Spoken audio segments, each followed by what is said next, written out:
When people think about John, they think about that he's an original, and he introduced a new standard for spontaneity in acting that the world had never seen before, not only this country. I mean, all those French guys, the New Wave guys, they all were smitten with John. They all took it from him. He could really take a piece of film and play, twist it and turn it and make it, He loved doing that. Yes, I think he would have edited everything forever. Forever. If possible. I mean, John's approach to making a movie, John's approach to filming, John's approach to acting, it was all so new. It was all so original. It was all so unfamiliar. And I was fighting it, and I wanted to do what I was used to doing. Because during Husbands, I could kill him. I wanted to kill him. I wanted to kill him. I didn't understand what the hell he was doing. I didn't understand the picture. I didn't know what I was doing. And I started out, I tried to be polite. So I said to him, John, I just want to say this. I'd like to work with you again as an actor. But as a director, never. Do you hear what I'm saying? Never. Never use. And then I went. And by the time we got done with Husbands, I had second thoughts. And I went to John. I said, I want to play that part in that. He said, you do? You did? Yeah. I went to him. I told him. He said, what? Why do you want to play it? I said, John, I got to go with you again because I might have been wrong the first time. Because the first time I didn't understand a word you said. And I want to try again. And that's what led to my doing Thank heavens. Influence, yeah. When I first read Woman Under the Influence, I was so fascinated by it. And I didn't think that 50 people would come to see it, I must say. And John showed it to somebody at one of the stews that he liked, just a friend of his. He said, John, who wants to see a movie about a crazy middle-aged dame? Hey, right. I was trying to be nice. Wacko! In Woman Under the Influence, I don't remember, there were certainly no rehearsals. I never remember rehearsing one scene. Never rehearsed, no. We read. John has this big table, and we'd all sit around it and read, and then have lunch, and then read it again, and have dinner, and then read it again. Remember? Did that quite a few times.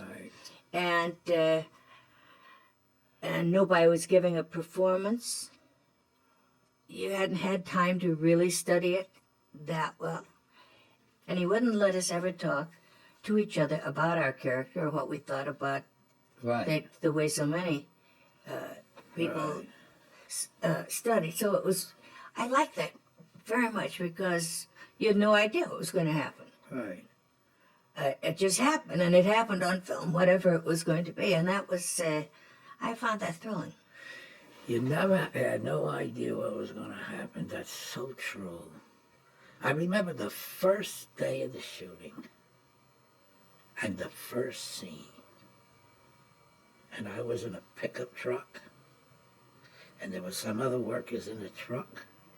And on action, I was going to drive, maybe some dialogue, and then we were going to turn and go up the driveway.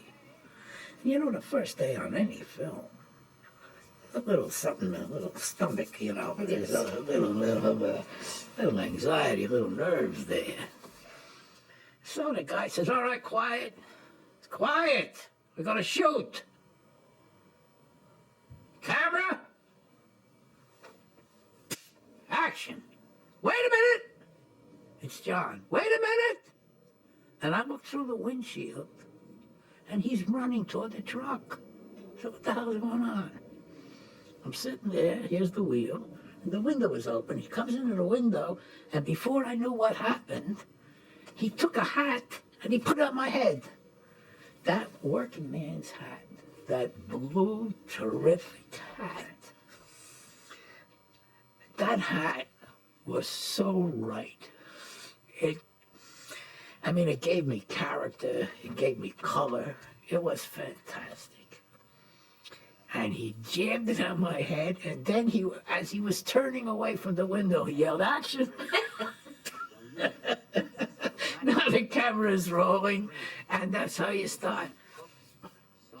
Actors, no matter what they say, they always have some plan in mind. You know, I'll do this, I'll do that. They have thoughts that have to do with the scene that's coming up. The beauty part of this, him putting that hat on at the last minute, whatever plan I had was gone. Bye-bye, baby. Bye-bye, baby. I mean, from there on, whatever I thought was certainly immediately spontaneous. Even if it was, how do I look in this hat? Even if I'm trying to sneak a look in the mirror to see, whatever it is, it was real. John has a reputation of being the father of improvisation, and his pictures are improvised, this, that, and the other thing. But John, as much as anything, was a writer. I mean, yes, he was a director. Yes, he was an actor. Probably he was a writer as much as anything. He probably wrote every day of his life. I think so. He was very happy when he was writing. And I often said to people, I could make a lot of money betting you which scenes were improvised and which scenes weren't, because you can't tell the difference. You know, on John's pictures, there wasn't a sharp demarcation between when you were shooting and when you weren't shooting.